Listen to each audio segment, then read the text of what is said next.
You're watching CT22 with Eric Parker, sponsored by Hartford Healthcare. Welcome back. Connecticut restaurants continue to struggle in yet another COVID winter. An effort to get more federal funding to keep these businesses solvent is underway. With Valentine's Day tomorrow, usually a big day for restaurants, we wanted to get a reality check on how they're doing. Joining us in studio is Scott Dolch. He's the president and CEO of the Connecticut Restaurant Association. And with us remotely, Alison De Renzi, owner with her husband of Dolch Restaurant in New Haven. Thank you both for being with us. Alison, I'll get to you in just a moment, but Scott, I want to start with you. Tell me, what are restaurants around Connecticut seeing, as we said in the intro, in yet another COVID winter? Yeah, it's they're just trying to still survive. We're trying to get to that recovery period right now, and the good thing is we see the numbers continue to drop here with Omicron, but at the same time, it's been another dark winter for them. And I think, we know it's been cold, we've had snow, we've had a lot of challenges, and there's other factors besides just the virus, worker shortage, food supply, so much has been put on them, and just trying to get them through this winter and hopefully start this recovery. I think that's the big thing I tell the governor every day. We need to start recovery and help these restaurants get back on their feet. One thing that the association's been outspoken about is the need for government funding to help those restaurants. What would you all like to see?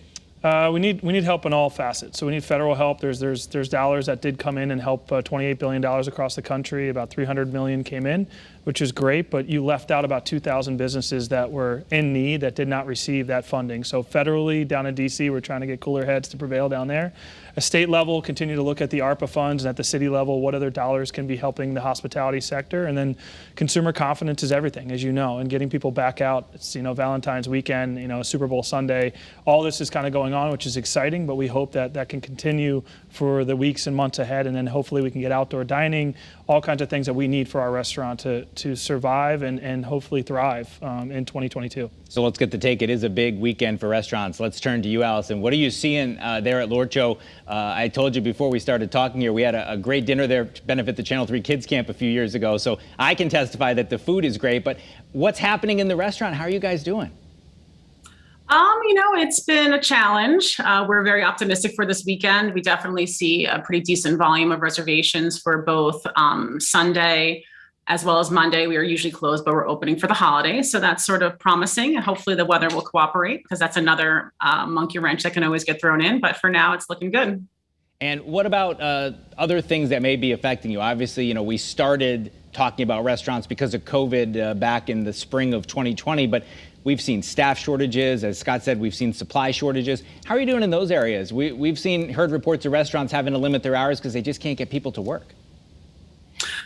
Yeah, it's been a pretty intense situation. I feel fortunate because I have a good core of people. Most certainly, if we had a higher volume of guests, there's no way we'd be able to operate right now with our current staff.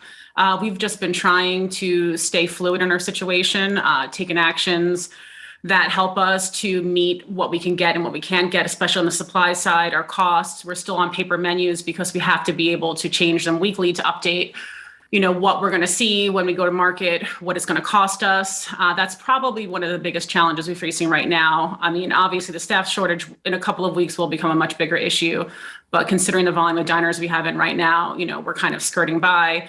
Obviously my husband is the chef at my restaurant, so that makes it easier having a chef owner. But I can imagine people who are not owner operators that can cover every part of their job are probably in a much more difficult situation than we are. I saw that little grin like you were going to say, so he can't tell us that he's not coming to work. But I guess that's just understood I'll here. know why. What are you hearing from actual diners? Are they nervous? Are they feeling better about things? Where does that, sort of the mood of the clientele stand? Well, there haven't been many clients. January, I would say that January was, probably the worst month we've had in years. Much worse than last January. We're lucky we have actually today is our 19th anniversary. We've been open for 19 years. We're lucky that we have a good customer base. They're coming in, they're cautious. We still have the option for outdoor dining. I think that our industry has really led the way in safety. New Haven in particular has done a really effective job.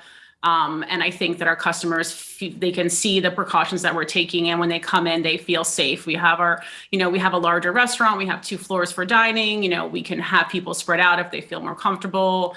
All the things that have been asked of us, we're doing above and beyond. So I think that the people that are coming out are feeling good about it. And we are starting to see the customer confidence come back as people are starting to, come back more. So I think in general, people are ready to get out. And as long as they're in a place where they feel comfortable, that they're willing to be out.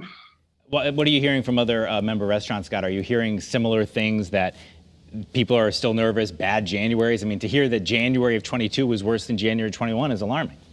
Yeah, I mean, I think that it was one of the toughest winters. It was tougher than the winter before, and the expectation, hoping we kind of got through Delta and we were going to still have maybe a close winter to 2019. We didn't have that. And I think the confidence of consumers with Omicron, it spread a lot faster, how that is, but everybody now knows what it does, how it affects you. And I think people, the best to see under 5% numbers and continue to drop hospitalizations, getting people back out is going to be so critical. And I think, people understanding that our restaurants have done, to Alison's point, have done everything asked of them. They're one of the safest. They go above and beyond, not only for the customers, but for their own staff, because they need their staff there to feel comfortable about serving people. And Connecticut has been, I think, a leader in that. And that's why, I think we will have a great resurgence here. But again, we need the consumers to come out and support them and get them through this winter and get them into the spring and help them keep their doors open, because they're carrying almost 2 years of debt in all different facets. And it's a tough industry in good times. It's really, really tough as we talk about it right now. I've got about 15 seconds left. Alison, I just want to turn to you very briefly. What do you want people to know about your restaurant? You want them to come out and eat some food, right? I do. We're here. We're enthusiastic. We're ready. We've been working our butts off to keep the doors open, keep our employees employed. We are there. We have everything you need. Just come on out and support all the businesses, because we are waiting for you. Well, and like you said, open special tomorrow for Valentine's Day. So people can call and make their reservations, and then you'll figure out what time you got to tell your husband to be at work.